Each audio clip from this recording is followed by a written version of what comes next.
ओम शांति। ओम शांति।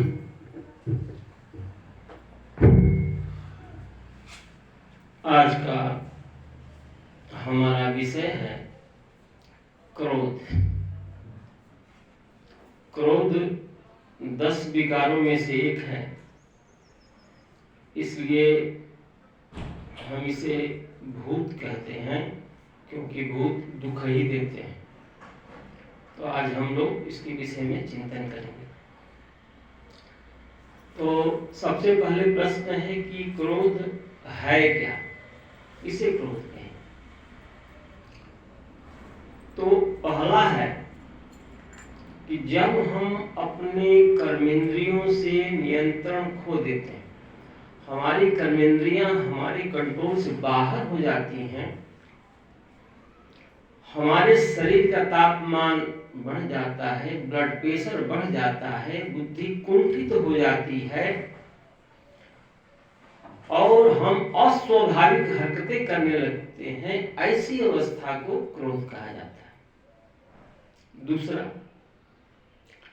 एक बार राधा जी ने श्री कृष्ण से पूछा कि कान्हा, क्रोध क्या है? उन्होंने बड़ा अच्छा जवाब दिया। कहा कि राधे, जब हम दूसरे की गलतियों के लिए अपने आप को सजा देते हैं, वही क्रोध है। अब प्रश्न ये है कि क्रोध उत्पन्न कैसे होता है? तो इसके भी 2 कारण। पहला है, जब हमारी कामनाएं पूरी नहीं होती तो क्रोध उत्पन्न हो जाता है, और जब हमारी कामनाएं पूरी हो जाती हैं तो लोभ उत्पन्न होता है। ये सब एक दूसरे से जुड़े हुए हैं, कनेक्शन है सबका। दूसरा, जब हमारी अपेक्षाएं उपेक्षित हो जाती हैं, अहंकार को ठेस लगता है, हम अपमान महसूस करते हैं, उस समय भी क्रोध की उत्पत्ति हो जाती है, क्रोध आ जाता है।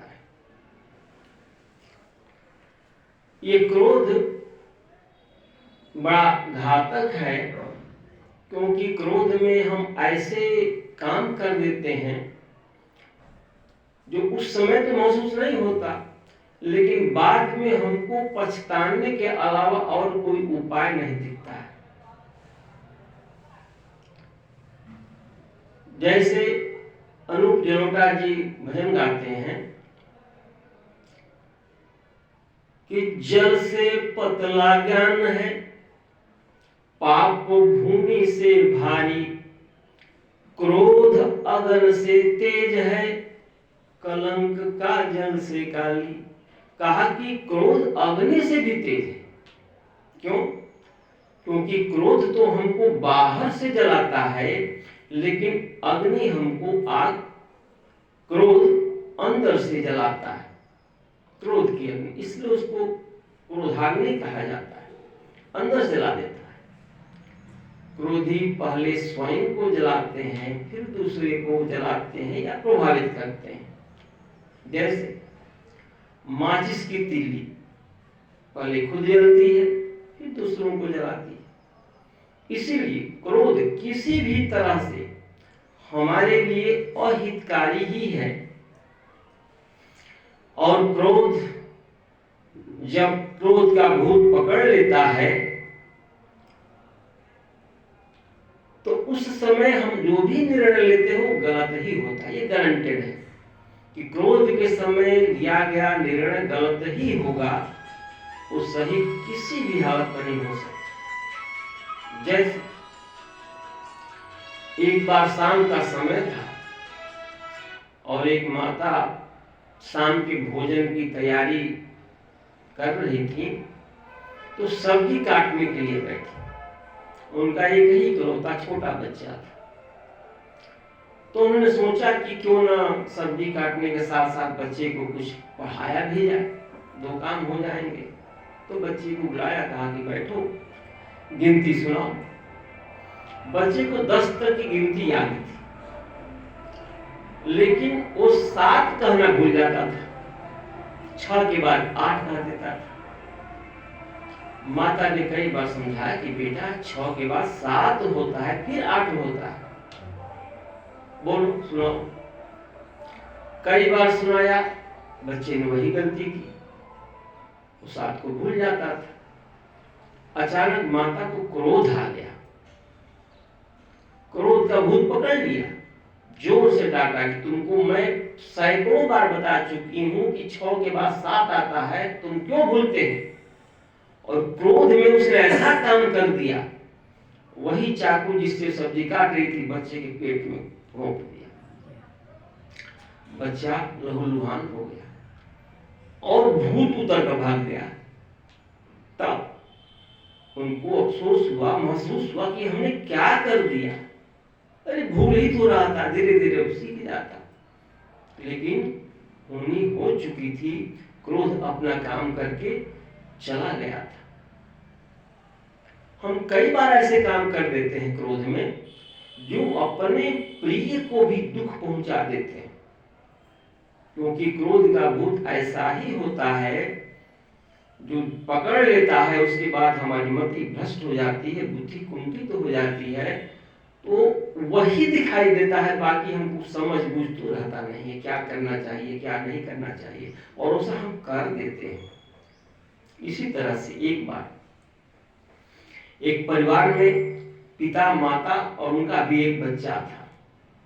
बच्चा थोड़ा बड़ा था, तो उन्होंने बड़े शौक से एक बहुत महंगी गाड़ी उन्होंने खरीदा और प्रोग्राम बनाया कि भाई नई नई गाड़ी आई है तो क्यों ना हम पूरे परिवार चले पिकनिक मनाने।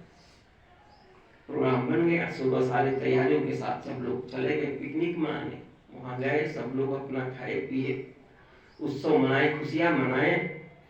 तब तक पिता ने देखा कि बच्चा उनके उस गाड़ी पर नाखून से कुछ लिख रहा है।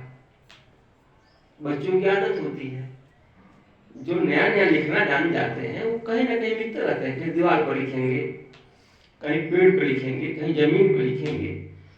वो गाड़ी पर लिख रहा था नाखून से। बाप को बहुत क्रोध आया, पकड़ लिया क्रोध का भूत, वो आग बबूला हो गया। बच्चे को डांटा, कहने इतनी महंगी गाड़ी हम लाए हैं, तुमने नाखून से कर्ज दिया। क्रोध इतना तेज था, उन्होंने बच्चों को उठाया, उसके हाथ के नाखून को दीवार में रगड़ दिया, खूब कस कर रगड़ दिया। उसका हाथ लहूलुहान हो गया, खून बहने लगा, बच्चा रोने लगा।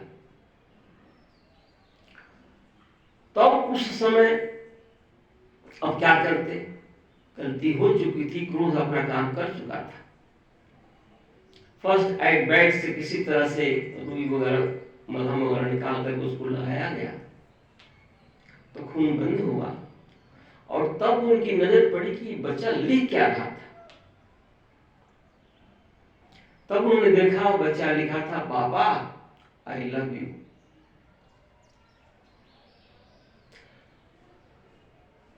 जब उन्होंने ये देखा तो बहुत आत्मग्लानि हुई, उनकी आंखों से आंसू गिरने लगे।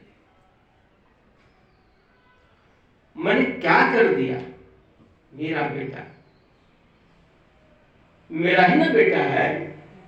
अरे गाड़ी को थोड़ा खुरच दिया तो कौन सा प्रलय आ गया, लेकिन यह समझ तौबा आया है जब काम बिगड़ चुका था।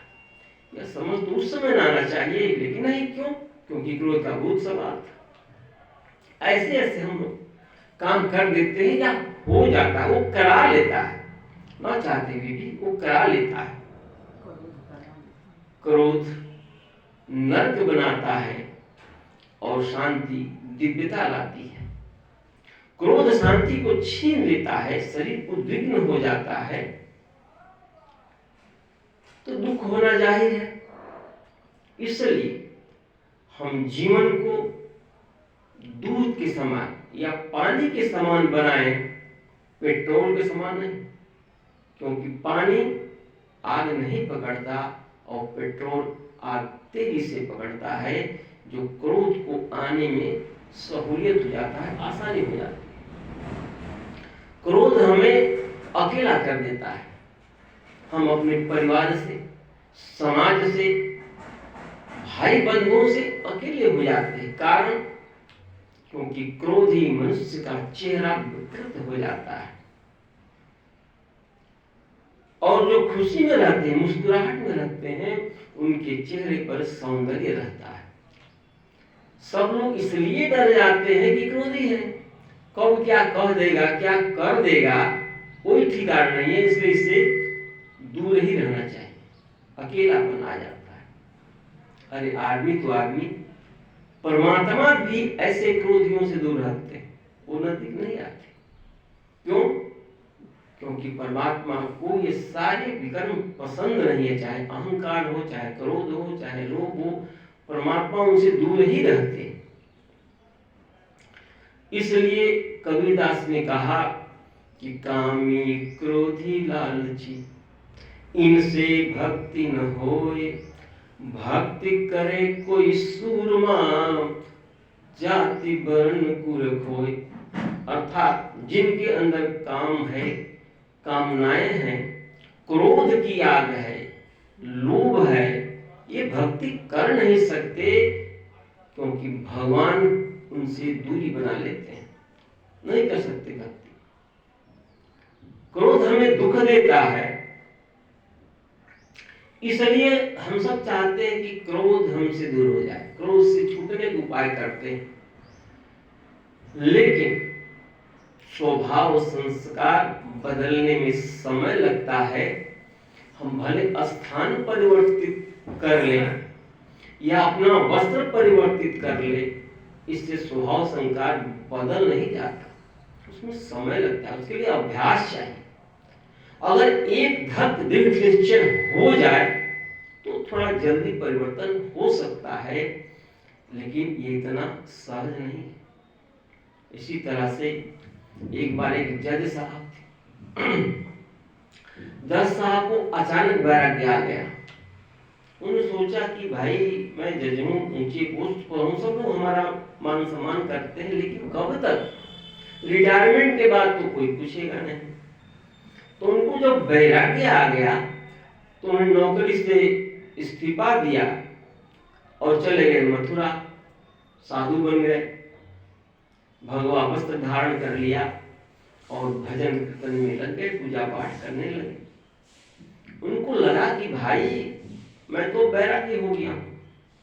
तो देखिए, बैरागी होना इसमें कोई बुराई नहीं है, लेकिन वैराग्यता का अहंकार आना इसमें बुराई है, क्योंकि अहंकार और क्रोध ये दोनों बड़े सगे भाई हैं। तो दिन बीतने लगा, उनको लगा कि चलिए भाई मैं तो संत हो गया, कोई बात नहीं। लेकिन ये जो स्वभाव संस्कार पुराना दबा रहता है, अगर दबा है, जलकर भस्म हो गया तब तो खत्म होगा, लेकिन दबा हुआ है तो फिर वही मर जाता है जब परिस्थितियां आ जाती हैं। वो जा रहे थे तो किसी आदमी से उनको धक्का लग गया। फिर क्या था?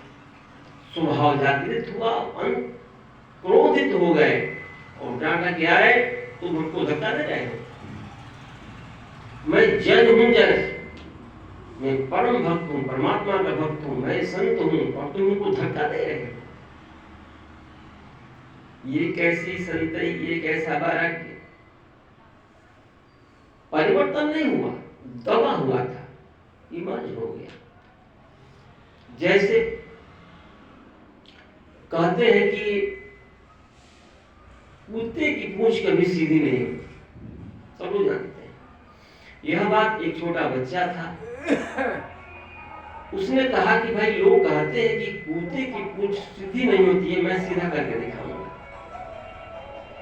तो बच्चे ने कुत्ते की पूंछ को एक पाइप में, प्लास्टिक के पाइप में लगा दिया, छोड़ दिया। उस समय तो पूंछ सीधी हो गई, क्योंकि पाइप सीधा था। एक हफ्ते के बाद जब उसने पाइप निकाला तो पूंछ सीधी हो गई थी। बच्चा बड़ा खुश हुआ। देखिए, लोग कहते हैं कि सीधी नहीं होती, मैंने सीधी कर दिया, देखिए सीधा हो गया। लेकिन तभी अगले नुक्कड़ पर एक कुत्ता इस कुत्ते को देखकर तेजी से भौंका, क्योंकि कुत्तों का स्वभाव होता है दूसरे से देखकर भौंकते हैं। उसका भौंकना था कि इस कुत्ते की पूंछ उलट टेढ़ी हो गई। परिस्थिति आई, फिर वो अपने स्वभाव में आ गया। इसीलिए कहते हैं कि कुत्ते की पूंछ और आदमी की मूंछ कब टेढ़ी हो जाए कोई ठिकाना नहीं, कभी हो सकता है, परिस्थिति आएगी, हो जाए। तो प्रभु प्रेम रस में डूबना अलग बात है और बाह्य आडंबर करना अलग बात है। एक बच्चा नहा रहा था पानी और चिल्ला रहा, मैं डूब रहा हूं, मैं डूब रहा हूं। पानी जाना नहीं था। अब जो प्रभु प्रेम रस में डूबेगा उसका तो कंठ अवरुद्ध हो जाता है, वो कहेगा नहीं। अर्थात जो होता है वो कहता नहीं और जो कहता है वो होता नहीं। इसलिए कहा जाता है कि अधजल गगरी छलकत जाए और भरी गगरिया चुपे जाए। जो प्रभु प्रेम रस में डूब जाएगा वो उसका वर्णन नहीं करेगा, और जो वर्णन करता है वो डूबा नहीं है प्रभु प्रेम रस। कहना कुछ और है। बहुत से लोग अपने को चाहते हैं कि हमारे लोग प्रशंसा करें, और प्रशंसा की इच्छा रखना ये भी एक अहंकार है और ये भी प्रभु से दूर रखता है। और बहुत से लोग तीर्थों पर जाते हैं तो प्रसाद बांटते हैं, ठीक है, प्रसाद बांटना चाहिए, उसमें कोई दिक्कत नहीं है, प्रसाद बांटना अच्छी बात है। लेकिन वो प्रसाद इसलिए नहीं बांटते हैं कि मैं प्रसाद वहां से लाया हूं सबको मिल जाए, बल्कि इसलिए बांटते हैं कि लोग हमारी प्रशंसा करें और कहते हैं गए थे 4 धाम प्रसाद लाए, गए थे 4 धाम। अरे वर्णन करने की क्या जरूरत है भाई, वैसे भी प्रसाद बांट सकते हैं। तो वर्णन करते हैं। जैसे अगर मान लीजिए कि किसी गूंगे व्यक्ति को राबड़ी खिला दीजिए, गूंगा खाएगा, राबड़ी के स्वाद को महसूस भी करेगा, लेकिन पूछिए कि कैसा है स्वाद, वो बताएगा? नहीं बता सकता। स्वाद महसूस कर रहा है लेकिन मुख से नहीं बोल सकता। उसी तरह से प्रभु प्रेम रस का स्वाद जो चख लेते हैं वो अंदर में महसूस करते हैं, अनुभव करते हैं, लेकिन मुख से उसका वर्णन कर ही नहीं सकते। लेकिन जो वर्णन करते हैं समझिए पूरा डूबे नहीं है, स्वभाव संसार की बात। इसी तरह से एक बार बहुत ही धनी व्यक्ति थे, उनके मन में संकल्प आया कि मैं कुछ साधु संतों को बड़ा प्रेम से भोजन कराएं। तो एक था आश्रम संत जी का, वहां गए, निवेदन किए कि महात्मा जी मैं चाहता हूं कि आप अपने शिष्यों के साथ हमारे घर पधारें, हम आप सबको भोजन कराना चाहते हैं। उन्होंने कहा ठीक है हम लोग आ जाएंगे। सुबह सब लोग पहुंच गए। अब वो बहुत धनवान तो थे ही, श्रद्धालु भी थे। उनका श्रद्धा था कि वैशाखी संतों को चांदी के बर्तन में भोजन करा। तो उन्होंने चांदी की थाली, कटोरी, चम्मच, गिलास वगैरह सब व्यवस्था उन्होंने वो किए हुए थे, सब व्यवस्था था। भोजन परोसा गया, सभी संत लोग खाए। उन्हीं में एक शिष्य था जो थोड़ा सा भी नया नया शिष्य था। उसका पुराना स्वभाव संस्कार जागृत हुआ। उसके मन में आया कि ये चांदी का बर्तन कितना सुंदर है, ये हमारे पास होता कितना अच्छा होता। अब वो करे क्या, थाली बड़ी थी, छिपा नहीं सकता था, लोटा कटोरा गिलास बड़ा था, छुपा नहीं सकता था। वो चांदी का चम्मच अपने जेब में डाल लिया, वही छोटा था। और यह हरकत उसके गुरुजी ने देख लिया। अब देख लिए, अब क्या करें, क्योंकि अगर सबके सामने कहे तो उसका अपमान हो, नया नया शिष्य हो, और न कहें तो चोरी का पाप उसके सर पर चढ़ेगा तो उनकी सीट पर भी चढ़ेगा। तो उन्होंने एक युक्ति निकाला और कहा कि देखो मैं आप लोगों का जादू को खेल दिखाना चाहता हूं। सब लोग उत्सुक हो गए, भाई गुरुजी जादू का खेल दिखाएंगे, चलिए अच्छा। उन्होंने कहा कि देखिए ये चम्मच मैं इस थैले में डालूंगा और इस चम्मच को अपने किसी शिष्य के जेब से निकाल दूंगा। सभी लोग खुश हो गए। चलिए भाई देखिए कैसे करिश्मा होता है। उन्होंने कहा कि देखिए ये चम्मच रहा, ये थैली मैंने डाल दिया, अब मैं इस चम्मच को अपने एक शिष्य के जेब से निकालूंगा। शिष्य लोग कतार से बैठे हुए थे, महात्मा जी उठे, धीरे चलते चलते, उनको मालूम नहीं था किसके जेब में है, और उसके जेब से उन्होंने चम्मच निकाल लिया। सब लोग ताली बजाने लगे, खुश हो गए। उसका अपमान भी नहीं हुआ और काम भी हो गया। तो देखिए भूल अगर कोई होती है, ये स्वाभाविक है, भूल हो जाता है, लेकिन भूल के लिए हम किसी को अपमानित कर दें तो जाहिर है अपमान होगा, अहंकार को ठेस लगेगा, तो क्रोध आएगा और काम बिगड़ेगा। क्रोध से काम बनता नहीं, बिगड़ता ही है। इसलिए अगर ऐसी कोई परिस्थिति आ जाती है तो हमें उसमें बीच का रास्ता निकाल देना चाहिए, ताकि हमारा काम भी हो और किसी का अपमान भी न हो और क्रोध से हम लोग बचे रहें। इस तरह से हमें सदैव इस बात का ध्यान रखना चाहिए, क्योंकि क्रोध घातक है। इसलिए अब प्रश्न उठता है कि ऐसा क्या हम करें, ऐसे कौन से उपाय हैं जिससे हम क्रोध से मुक्त हो सकते हैं, क्रोध हमसे दूर चला जाए, हम क्रोध मुक्त होके सुख से रहें। तो इसके लिए पहला उपाय क्षमाशील बने, क्योंकि क्षमा क्रोध को भस्म कर देता है। अगर किसी से गलती हो गई तो उसको क्षमा कर दें, अगर स्वयं से गलती हो गई तो क्षमा मांग ले, बात आई जाएगी, हो जाएगी, खत्म हो जाएगी। क्षमा से अब देखिए, जैसे श्री कृष्ण ने क्षमा किया शिशुपाल को, शंकर जी ने क्षमा किया दक्ष को। शंकर जी दक्ष जी के दामाद थे, देवों के देव महादेव, इतने ताकतवर शक्तिशाली, उनका उन्होंने अपमान कर दिया। लेकिन क्षमा वही करता है जिनके अंदर ताकत होती है, शक्ति होती है, सामर्थ्य होती है। सामर्थ्यवान ही क्षमा करने के काबिल होते हैं, वही क्षमा कर सकते हैं। जो कमजोर होगा वो क्या क्षमा करेगा, वो तो तुरंत आग बबूला हो जाएगा। इसलिए ताकतवर।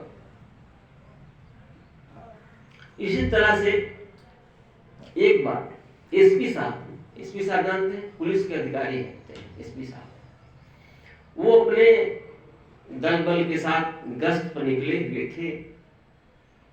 इंस्पेक्टर लोग थे, कांस्टेबल लोग थे, जा रहे थे, तभी एक व्यक्ति ने उन पर थूक दिया। तुरंत कांस्टेबलों ने पकड़ लिया उसको, हट तुम साहब पर थूक दिया। लेकिन एसपी साहब, और तो था उनके पास, लेकिन धैर्यता थी, समझ थी, उन्होंने धीरे से रुमाल निकाला, उसे साफ कर दिया। तो कहा इंस्पेक्टर ने कि सर ये आप क्या कर रहे हैं, आपके पास रिवॉल्वर है, निकालिए, इसको काउंटर कर दीजिए। इतना इसने धृष्टता किया है, आपको थूक दिया। एसपी साहब मुस्कुराते हुए कहे कि देखो, जो काम रुमाल से हो सकता है उसके लिए रिवॉल्वर निकालने की क्या जरूरत है।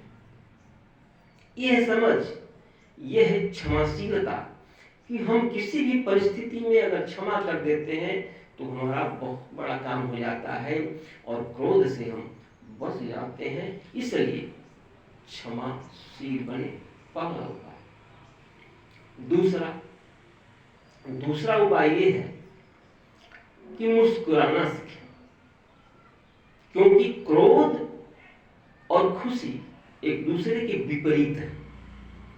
जहां खुशी है वहां क्रोध नहीं, और जहां क्रोध है वहां खुशी नहीं हो सकती, क्योंकि क्रोध में चेहरा विकृत हो जाता है और खुशी में, मुस्कुराहट में चेहरा खिल जाता है, सुंदरता आ जाती है। इसीलिए जब कभी हम फोटो खिंचवाने जाते हैं तो कैमरामैन क्या कहते हैं, स्माइल प्लीज, अर्थात मुस्कुराइए।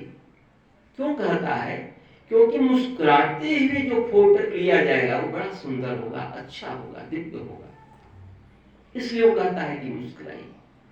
और सोचा जाए कि 1 मिनट के मुस्कुराहट से अगर हमारा फोटो अच्छा निकलता है, सुंदर निकलता है, अगर पूरा जीवन ही मुस्कुराहट से भर दें, खुशियों से भर दें, वो हमारा जीवन कितना दिव्य, श्रेष्ठ और सुंदर बन जाएगा। सोचिए इस बात। इसलिए मुस्कुराते रहना अच्छा है। हम क्रोध से वंचित रहेंगे, दूर रहेंगे। इसके लिए क्या करें? इसके लिए किसी भी परिस्थिति में किसी की बातों को हल्के में लें, गंभीरता से न लें। किसी ने कुछ कहा, अपमान ही कर दिया, उसको हल्के में जाने दीजिए। कुछ कह दिया, जैसे क्रोध तो भाई कुछ भी बुलवाता है। एक आदमी ने बच्चे पर क्रोध किया, कह दिया सुअर की औलाद। पत्नी वही थी, उसको भी क्रोध आ सकता था, लेकिन उसने क्रोध नहीं किया, मुस्कुरा कर कहा कि ये सुअर की औलाद है तो आप कौन हैं? यह बात पति के समझ में आई और अपने करनी पर, बोल पर शर्मिंदा हुआ, मुस्कुराहट आई, बात आई गई, होगी खत्म। तो इस तरह से अगर हम किसी के बातों को हल्के में लेंगे, मजाक में लेंगे, चलो भाई इसने हंसी किया, तो क्रोध से हम वंचित रहेंगे। इसी तरह से एक बार क्रोध जब होता है तो उसका परिणाम क्या होता है? लड़ाई झगड़ा, विवाद, आगे बढ़ा तो मारपीट भी हो जाता है, उसके आगे बढ़ा तो मामला दूसरे के हाथ में चला जाता है। और ज्यादातर ये विवाद पति पत्नी में ही होता है। ऐसा क्यों?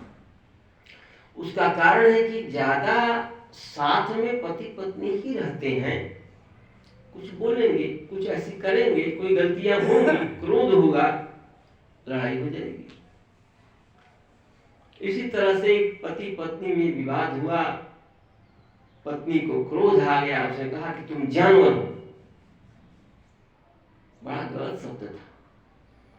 पति को भी क्रोध आ सकता था, लेकिन वो भी हल्के में लिया और मुस्कुरा कर कहा कि तुमने ठीक कहा, मैं जानवर हूं।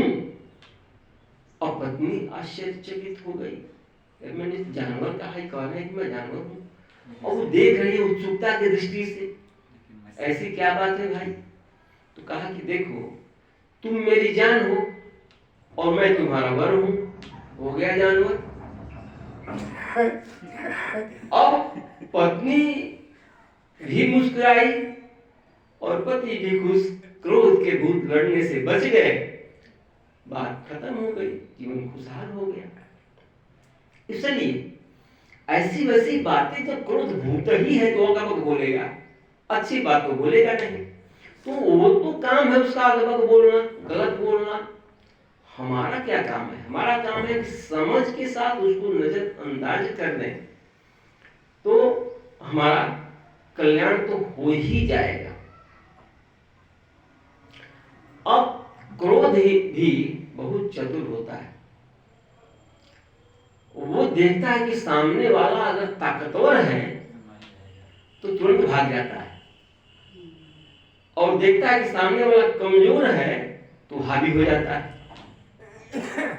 जैसे बच्चे कमजोर हैं तो बच्चों पर क्रोध हावी हो जाता है। कई लोग चांटा मार देते हैं बच्चों को, या बड़ों को कभी भी चांटा नहीं मारना चाहिए, क्योंकि चांटा मारने से बच्चे की बुद्धि कम हो जाती है, घट जाती है, उसका विकास रुक जाता है।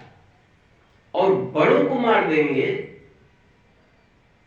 तो उसका तो विकास रुक ही जाएगा, बुद्धि भी प्रभावित होगी, लेकिन उसके तकदीर में लकीर लग जाती है, भाग्य उसका खराब हो जाता है। इसलिए बच्चों पर क्रोध न करें और बड़ों पर खीस न करें। कई लोग अपने से कमजोर पर तो क्रोध दिखा देते हैं, लेकिन अगर कोई बड़ा हो, लिहाज करता हो, तो मुख से तो कुछ नहीं कहेगा, अंदर अंदर कूदता रहेगा, भुनभुनाता रहेगा। इससे क्या होता है?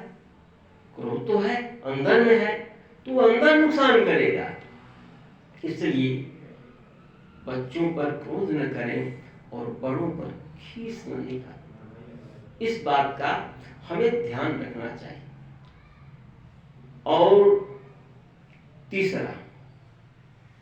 तीसरा है कि अगर युवा है, नए हैं, तो क्रोध को मंद करें, और अगर बूढ़े हैं, बुजुर्ग हैं, तो क्रोध को बंद करें। कई लोग जब बुजुर्ग हो जाते हैं तो नाती पोते हो जाते हैं, वो दादा कहलाने लगते हैं। तो दादा कहलाने लगते हैं तो दादागिरी करते हैं। क्यों? क्योंकि वो चाहते हैं कि भाई घर का बड़ा हूं भाई, हमारे कहने से सब कुछ होना चाहिए, जो हम कहे वही हो। दादागिरी न दिखाएं। क्यों? क्योंकि आपके समय की कुछ परिस्थिति और थी, सोच कुछ और था, दिनचर्या कुछ और थी। आज के समय की परिस्थिति कुछ दूसरा है, दिनचर्या अलग है, सोच अलग है। आप थोपते क्यों हैं? इसलिए बुजुर्गों को खास तौर से इस बात का ध्यान रखना चाहिए कि मौन में रहें। जो कर रहे हैं करने दीजिए, हम उसको, हाँ कोई पूछता है तो राय दे दीजिए, सलाह दे दीजिए, लेकिन उस पर अपना दादागिरी नहीं दिखाना चाहिए, क्योंकि उसे हमारा ही नुकसान होगा। चौथा, ये प्रतिज्ञा करें कि हफ्ते में एक दिन मैं क्रोध का उपवास रखूंगा। कुछ भी परिस्थिति आ जाए, मैं क्रोध नहीं करूंगा। क्रोध का उपवास। धीरे धीरे आदत पड़ जाएगी तो क्रोध से हम वंचित हो जाएंगे। क्रोध का उपवास। और एक बार क्या हुआ कि गामा पहलवान छत पर प्रैक्टिस कर रहे थे, कसरत कर रहे थे। एक ईंट था जिस पर हाथ रखकर कर रहे थे, ईंट स्लिप हुआ और नीचे गिरा। संयोग से उसी समय दुबला पतला आदमी, कमजोर आदमी आ रहा था, उसके कंधे पर ईंट गिरा। चोट तो लगी, आग बबूला हो गया। कौन है? ईंट गिरा दिया हम पर, सर फट जाता, हमारा सर पर गिरता तो पूरा भुनभुनाता हुआ, क्रोध की अग्नि में जलता हुआ, उसको इसी ईंट से उसको पूंछेंगे, मारेंगे उसको, उसका सर तोड़ देंगे। भुनभुनाता हुआ आया, छत पर आया, देखा दामा पहलवान। अब क्रोध तो उसका भाग गया। ताकतवर से दामा पहलवान ये कहा, तो पहलवान ने सुना कि अच्छा तुमको मारने आए हो, मारोगे? अरे नहीं, मारने नहीं आऊं, ये आपका ईंट नीचे गिर गया था, मैं तो वापस करने आया हूं, ये लीजिए आप नहीं। और वहां से भागा। इस तरह से क्रोध देखता है, चतुर है, और भागने में जितना तेज है, पकड़ने में भी उतना ही तेज। पकड़ता जितना शीघ्रता से, भागता भी उतना शीघ्रता से है। हमको सतर्क रहना है कि कहीं भी ऐसा न हो। अब देखिए, क्रोध में लोग क्या करते हैं? क्रोध में जब आग बबूला हो जाते हैं तो गमला पटक देंगे, फर्नीचर तोड़ेंगे, कोई मोबाइलें पटक देते हैं, टीवी फोड़ देते हैं। क्रोध क्या करता है? एक विनाशक कर्म है जो भूत कराता है, और उसमें हम समझ नहीं पाते, कर देता है। लेकिन जब भी कोई प्रिय वस्तु सामने आ जाती है, उसको नहीं तोड़ते। जैसे एक बार क्या हुआ कि एक आदमी आए घर पर, शाम हो चुका था, भोजन का समय था, हाथ मुंह धो करके बैठे भोजन करने, तो उनकी माता जी ने भोजन परोसा। भोजन में चावल, कढ़ी, दाल, पापड़, चटनी वगैरह था। जब वो भोजन करने बैठे तो देखा कि कढ़ी बिल्कुल पतली बनी हुई है, और क्रोध में पकड़ लिया, आग बबूला हो गए। लगे माँ को डांटने, यही खाना बनाती हो, ये कढ़ी ऐसी बनती है, इतनी पतली कढ़ी, दुनिया भर का उसको। तो माँ ने धीरे से कहा कि देखो बेटा, ये कढ़ी मैं नहीं बनाई, भोजन तुम्हारी पत्नी बनाई है, बहू ने बनाई है। अच्छा अच्छा, उसने बनाया है। माँ कढ़ी पतली तो है लेकिन बड़ा स्वादिष्ट बनी है, सुंदर है, अच्छा है। क्रोध उत्तर भाग गया जब पत्नी का नाम सामने आया। तो इसी तरह से हमको बदलने में भी समय नहीं लगता है, कई बार हम लोग बदल जाते हैं। इसलिए इस बात का अगर ध्यान रखेंगे, अटेंशन रखेंगे तो ऐसा नहीं होगा। और परिवार में कुछ लोग ऐसे भी होते हैं जो क्रोध के स्वभाव से ग्रसित होते हैं। बार बार क्रोध करना किसको अच्छा लगेगा? और बहू है, सास क्रोध करती है तो बहू तो यही करेगी कि सास जल्दी जाए कि ये घर जो है थोड़ा सा नर्व जो बना हुआ है थोड़ा सा राहत मिले, सांस मिले। तो इसी तरह से एक बार संत जी प्रवचन कर रहे थे, बड़ी भीड़ थी। अचानक उन्होंने पूछा कि भाई आप लोगों में से स्वर्ग में जाना कौन कौन चाहते हैं? सबने हाथ उठाए, स्वर्ग में जाना कौन नहीं चाहेगा भाई। लेकिन एक महिला थी जिसने हाथ नहीं उठाया। जब संत जी की नजर पड़ी तो पूछा कि क्यों बहन, आप स्वर्ग जाना नहीं चाहेंगी? तो कहा कि ऐसा है गुरुजी की हमारी सास बगल में बैठी हुई है और ये हाथ उठाई है, अगर ये स्वर्ग में चली गई तो हमारा घर तो ऐसे ही स्वर्ग बन जाएगा, हमको अलग से स्वर्ग में जाने की क्या जरूरत है। तो ऐसा न हो कि दूसरा हमसे इतना ऊब जाए कि चाहे कि भाई जल्दी इनका टिकट कट जाए कि हम राहत का सांस लें। ऐसा व्यवहार में चेंजिंग होना चाहिए, ऐसा हमें नहीं करना चाहिए। तो 3 हो गया ना, 4 हो गया, 3 4 हो गया, 4 हो गया। अच्छा, 5वां क्या करना है हमें? तो 5वां है कि हमें कम से कम शब्दों में अपने भाव को व्यक्त करना चाहिए, कम से कम शब्दों में। जैसे पहले के समय में टेलीग्राम होता था तो टेलीग्राम में कोशिश किया जाता था कि कम से कम शब्द में अपने अधिक से अधिक बातें हम कह दें। क्यों? क्योंकि शब्द के पैसे लगते थे, इसलिए पैसे कम लगे, हम कम से कम शब्द में भाव व्यक्त कर देते थे। उसी तरह से हमें भी टेलीग्राम की तरह कम से कम शब्द का इस्तेमाल करना चाहिए। कम से कम शब्द बोलेंगे तो ऐसा कोई व्यर्थ की बात नहीं निकलेगी, तो उससे हम बच जाएंगे। कम से कम भरसक मौन में रहे तो और अच्छी बात है। तो मौन का व्रत धारण करें सप्ताह में एक बार, और कम से कम बोले। 4 हो गया, 5 हो गया। छठा है, अगर कोई समझते कि नहीं भाई हमको तो क्रोध किए बिना काम ही नहीं चलेगा, हमसे कोई डरेगा ही नहीं, हमारा कोई काम ही नहीं होगा, अगर ऐसा कोई समझते हैं तो क्रोध कीजिए, लेकिन उसमें शर्त है। क्रोध कीजिए लेकिन प्यार से कीजिए। अब प्रश्न है कि भाई प्यार से क्रोध कैसे होता है?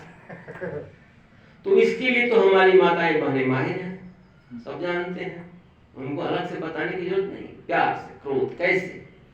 अंदर में प्यार हो, बाहर से क्रोध का भंगिमा हो, वास्तविक क्रोध ना हो, भंगिमा हो, दिखाने के लिए ये प्यार भरा क्रोध। जैसे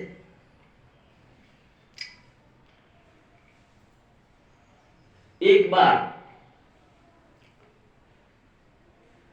एक आदमी की पत्नी बीमार हो गई। अब बीमार हो गई, दवा इलाज शुरू हुआ, बीमारी गंभीर थी। पत्नी को लगा कि मैं कहीं मर न जाऊं, शरीर छूट गया तो क्या होगा।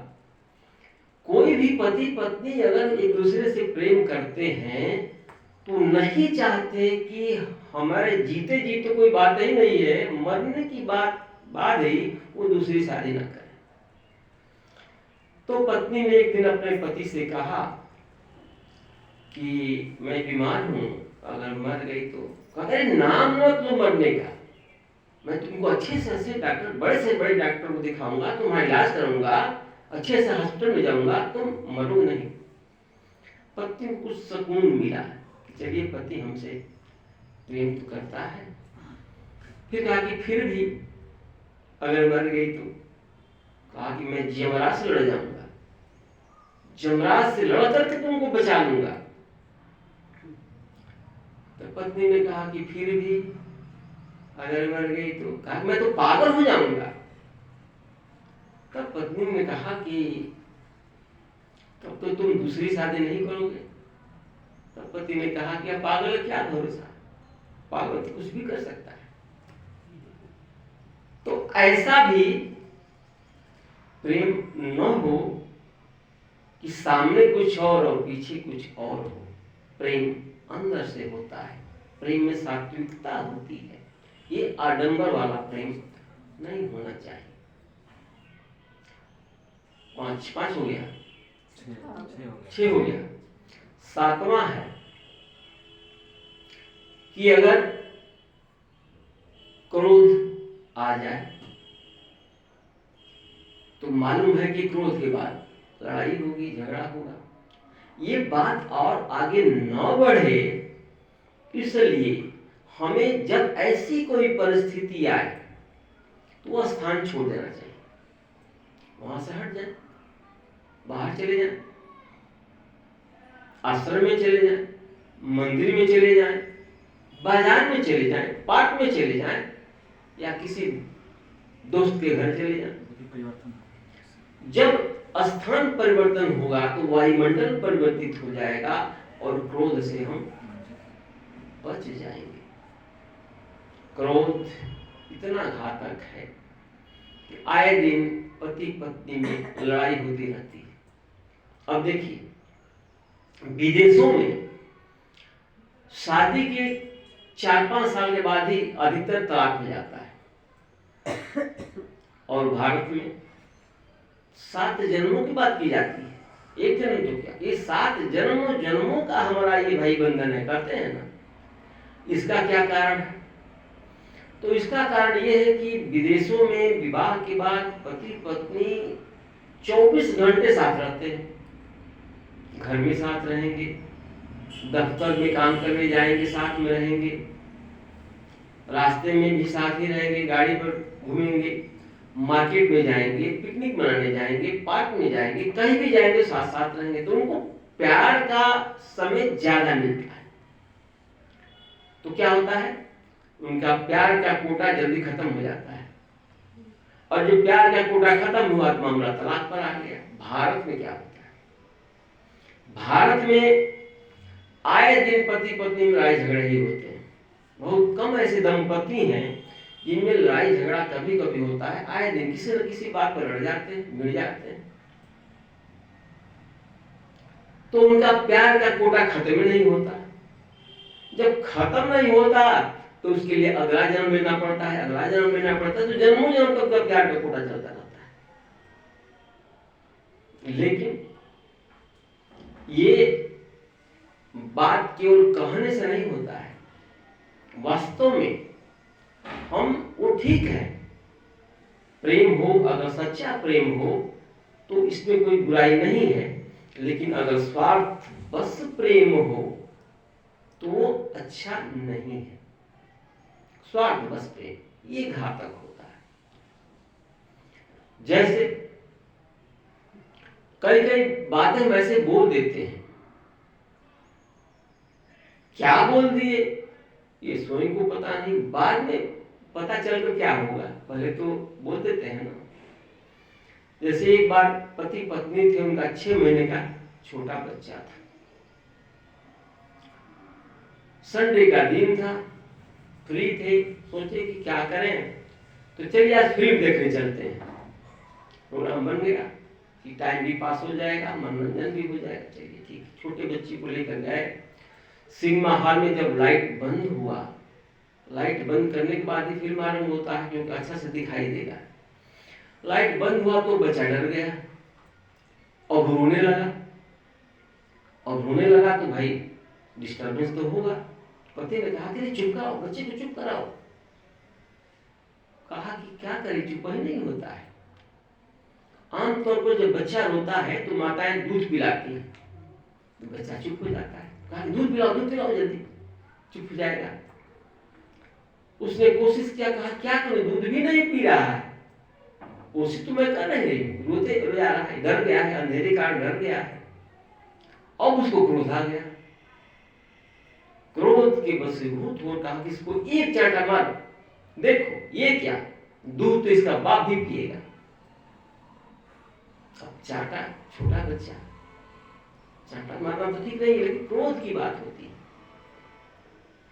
तो इस तरह से क्रोध जाहिर है कि हमारा नुकसान ही करता है। आमतौर पर पति पत्नी जब लड़ पड़ते हैं तो पहला काम किचन बंद, आज खाना नहीं बनेगा, बोलचाल बंद, कम्युनिकेशन बंद, बातचीत बंद। ये नहीं सोचते हैं कि क्रोध अभी का है, हम कितने दिन बोलचाल बंद रखेंगे भाई, कितने दिन खाना बिना रहेंगे। अरे क्रोध हमने किया, लड़ाई हमने हुई, अन्नपूर्णा माता ने क्या गलती किया कि हम उनका अपमान कर रहे हैं, उनके बिना हम कितने दिन रहेंगे, एक छत के नीचे कितने दिन बिना बोले रहेंगे। कहते हैं मुंह फुलाए हुए नहीं बोल रहे हैं। ऐसा कभी भी नहीं करना चाहिए। कम्युनिकेशन अर्थात बातचीत करना कभी भी किसी से बंद नहीं करना चाहिए, चाहे वो घर के सदस्य हो, चाहे बाहर के हो, कहीं भी। क्यों? क्योंकि हम नहीं जानते हैं कि कब किससे कौन सी जरूरत पड़ जाएगी। अगर बोलचाल रहेगा तो उसे हम साफ अपनी बात कह सकते हैं, और बोलचाल बंद हो गया, कोई काम पड़ गया तो क्या कहेंगे, कौन सा मुंह लेकर उसे कहें, उसकी तो बातचीत नहीं है। बात आ गई, समस्या सामने खड़ी हो गई, इसलिए बोलचाल बंद। एक बार लड़ाई हो गई पति पत्नी, खाना बंद हो गया। पति सुबह क्या करता, अपना नहा धोकर तैयार होकर के चले गए ऑफिस। ऑफिस में गए तो वहां काम धंधे में लग गए, दोस्त मित्र मिले, उनका तो क्रोध का भूत भाग गया। लेकिन पत्नी तो घर में थी, उसका क्रोध तो सवार था। सुबह से चाय नाश्ता नहीं मिला, क्रोध, और भूख में तो और क्रोध उबलता है ना। शाम हुआ, पति भूल गया था, फोन किया कि आज खाने में क्या बना रही हो। यहाँ तो एक बूढ़े हुए थी, क्रोध में भून रही थी, कहा कि जहर बनाई। तब पति ने कहा कि ऐसा करना कि तुम खाकर सो जाना, मैं दोस्त के यहाँ जाऊंगा, वहां से भोजन करके लेट से आऊंगा, दम से आऊंगा। अब उसी की बात उसी पर पड़ गई। उसने क्रोध को भूल गया था, पुनः क्रोध सवार न हो इसके लिए उसने ऐसी युक्ति लगा दी। तो बोलचाल बंद। तो इसी तरह से एक बार लड़ाई हुई पति पत्नी में, लड़ाई हुई, बोलचाल बंद हो गया। सुबह ट्रेन पकड़ना था पति को, बोले कैसे, डर था कि अगर सोया ना गया तो ट्रेन तो चली जाएगी। कहते हैं कि ट्रेन छूट गई। अब ट्रेन छूटती है कि हम छूटते हैं? अरे ट्रेन को जाना था, वो चली गई, छूटेंगे तो हम ना। कहते हमारी ट्रेन छूट गई, छूटी कहा है, छूटे तो हम हैं। तो उसने सोचा कि सुबह अगर हम लेट से उठेंगे तो ट्रेन चली जाएगी, हम यहीं रह जाएंगे। और पत्नी से कहे कैसे कि सुबह जाना ना। उसने कागज पर लिख दिया कि सुबह 5 बजे की ट्रेन है, जगा देना। रख दिया, निश्चिंत होकर सो गया। पत्नी ने पढ़ा, लिखा था कागज पर कि सुबह 5 बजे को जाना है। ठीक, सुबह हुआ, 6 बजे नींद खोली, ट्रेन चली गई थी। अब ये क्रोध में और आग बबूला हो गए। लेकिन अब मुझसे कहे कैसे, बोलचाल तो बंद है। अब भुनभुना रहे हैं, जगह ही नहीं, ट्रेन चली गई, हमारा ये नुकसान, हमारा नुकसान, दुनिया भर का अपने भुनभुना रहे हैं, उसे तो बोले चाहे बंद। तो अभी उनकी नजर पड़ी टेबल पर, उस पर भी कागज रखा था, लिखा था कि 5 बज गए हैं सुबह के, उठो नहीं तो ट्रेन चली जाएगी। वैसा जवाब मिला। बोलचाल बंद करने का खामियाजा तो भुगतना पड़ेगा। इसलिए कभी भी बोलचाल बंद नहीं करना चाहिए। क्योंकि ये हमें ही नुकसान पहुंचाता है, दूसरों का तो बाद में पहुंचाएगा, क्योंकि क्रोध पहले हमें जलाता है फिर दूसरों को जलाता है। और कभी कभी उसके पहले हम ये जान लें कि क्रोध 10 विकारों का समूह है, इसका विस्तार बहुत है, लेकिन मुख्य रूप से इसके परिवार के 4 सदस्य हैं। उसका बड़ा भाई है अहंकार, बड़ी बहन है जिद, पत्नी है हिंसा और बाप है भय। इन चारों से अगर बचे रहेंगे, बड़ा भाई अहंकार, बड़ी बहन जिद, पत्नी हिंसा और बाप भय, इन चारों से अगर कम से कम बचे रहेंगे तो सुखी रहेंगे। इनको जानकर पहचान कर बचना चाहिए। अब क्रोध में विवाद हो गया, लड़ाई झगड़ा हो गया, चलिए यहां तक सीमित, लेकिन कभी कभी ऐसा विस्तार हो जाता है कि ये मामला कोर्ट कचहरी तक पहुंच जाता है। एक बार यही हुआ, पति पत्नी में किसी कारणवश विवाद हुआ, लड़ाई हो गई, क्रोध का भूत दोनों को पकड़ लिया, यौन घातक हो गया। अगर किसी एक को पकड़े तो काम चल जाता है, लेकिन जब दोनों को पकड़ लेता है तो और घातक हो जाता है। पत्नी ने सैंडल निकाला, फेंक कर मारा पति। संयोग था कि चोट नहीं लगा, उसकी हील ऊंची होती नहीं तो बाल को छूते हुए निकल गई, फिर भी उसको तो लगा सैंडल से मारा हमको, इसने हमको सैंडल से मारा। क्रोध और आग बबूला हो गया, शोर हुआ, कुछ अड़ोसी पड़ोसी आ गए, सबने यह कहा इसने सैंडल से मार दिया तुमको, और उसको आग में घी डालने का काम करने लगे। इसके पक्ष से भी आ गए, हाँ ठीक किया तुमने, ये लोग इससे काबिल है। इसका भी क्रोध का विस्तार हो गया। पानी डालने के बदले लोगों ने पेट्रोल डाला, मामला बढ़ते बढ़ते तलाक पर आ गया, कचहरी में मुकदमा दाखिल हो गया, तारीख पढ़ने लगे। कुछ उनके नाते रिश्तेदार उनके साथ जाते, कुछ इनके साथ जाते, मामला चलने लगा। चलते चलते 1 साल बीत गया। बहुत से लोग थक कर रह गए, लेकिन कुछ रिश्तेदार जो आग में घी डालने का काम करते थे वो साथ जाते थे, दोनों पक्ष के लोग। 1 साल के बाद जब दोनों जिद पर थे कि हमको तलाक ही चाहिए, तो जज ने फैसला कर दिया, ठीक है तलाक एक्सेप्टेड, स्वीकार हो गया तलाक। सर्टिफिकेट दोनों को मिल गया, ये लीजिए आपका, ये लीजिए आपका, बात खत्म हो गई। 1 साल से सुलगा हुआ आग और बुझ चुका था। क्यों ना लास्ट बुझ चुका था। अब दिन भर के भूखे थे, शाम हो गया था, काम भी हो गया था, तो कुछ चाय नाश्ता करने की गरज से रिश्तेदार वगैरह में भी, वही रेस्टोरेंट था कचहरी में, तो अपना अपना सीट पकड़ लिए।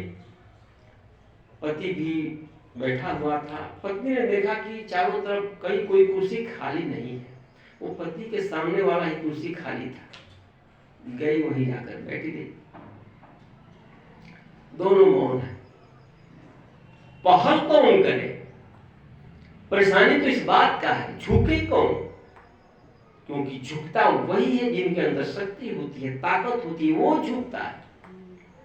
डाल आप झुकाएंगे, जो मजबूत होगा वो झुकेगा, कमजोर होगा वो टूट जाएगा।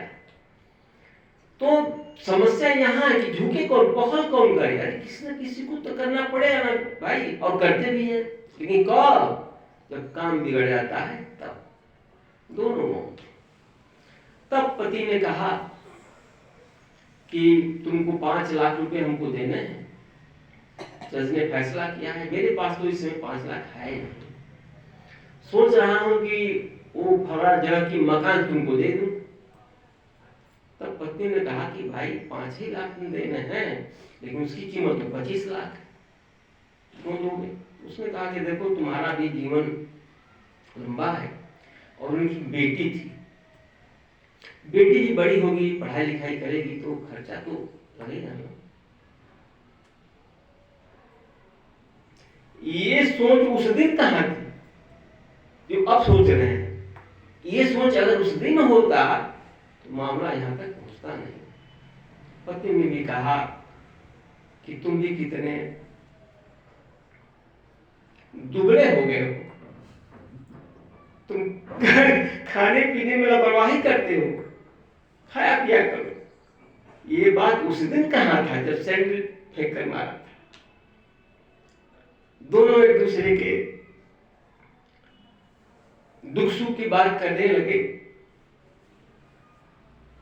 तब पति ने कहा कि मेरे मन में एक बात आ रही है, लेकिन सोच रहा हूं कि कहूं न कहूं, तुमको अच्छा लगे न लगे। पत्नी ने कहा कि कह ही दो, हो सकता है कोई बात हमारे मन में भी हो। तब कहा पति ने कि मैं सोच रहा हूं कि क्यों न हम लोग फिर से एक साथ रहें, क्योंकि हमारे बिना तुम अधूरी हो, तुम्हारे बिना हम अधूरे। पति ने कहा कि ठीक है, यही बात मैं भी सोच रही। फिर कहा पति ने कि ये सर्टिफिकेट भी मिला है, इसका क्या होगा? जज ने तो फैसला कर दिया, कानून हम लोग अलग हो गए। तो कहा कि इसको अभी फाड़ कर फेंक देते। दोनों ने एक ही साथ सर्टिफिकेट फाड़ा। रिश्तेदार दूर से देख रहे हैं, कह रहे भाई ये क्या हो रहा है, ये तो हमारे वर्षों का मेहनत और पानी फिरने वाला है। वो देख रहे हैं और दोनों पति पत्नी उठे, हाथ में हाथ पकड़ा, घर की ओर चल दिए। वो देखते रह गए। यहाँ ये समझ तो ठीक है, लेकिन समय बिता करके ये समझ आया तो उसका क्या उचित? इतने सालों में समय व्यर्थ गया, धन व्यर्थ गया, शक्ति संकल्प गया, दिमाग में दुख बीता, हृदय में दुख क्लेश हुआ, क्रोध की अग्नि में जलते रहे, वो तो वापस नहीं ना हुआ। बात वही थी, वहीं पहुंच गई। लेकिन ये बीच में जो दिक्कत हुआ वो तो परेशानी हो गई। इसलिए हमें सोच समझकर चलना चाहिए और ऐसी परिस्थिति न आए कि हमें बाद में पछताना पड़े। इसलिए इन बातों का अगर हम ख्याल रखेंगे तो क्रोध से हम मुक्त हो सकते हैं। ये कोई असंभव बात नहीं है, बस सिर्फ हमारी दृढ़ प्रतिज्ञा की है कि हम क्रोध नहीं करेंगे। और कोई बोलता है तो मन में क्या सोचे, मैं कुत्तों के मुंह नहीं लगता। मुख से ना बोले, मुख से बोलेंगे तो तुराई हो जाएगी। मन में संकल्प करे, मौन होकर कि मैं कुत्तों के मुंह नहीं लगता, क्योंकि कुत्ते ना भौं भौं करते हैं। मन में समझ कि कुत्ता भौं कर रहा है, चुप हो जाएगा, बात खत्म हो जाएगी। इसलिए हमें इस बात से परहेज करना चाहिए, जीवन सुखमय रहेगा। इसलिए कहा कि न मुझे पीने का शौक था, न मुझे पिलाने का शौक था। न मुझे पीने का शौक था, न पिलाने का शौक था, मुझे तो सिर्फ नजरें मिलाने का शौक था। पर मैं नजरें उन्हीं से मिला बैठा जिनको नजरों से पिलाने का शौक था। ओम शांति।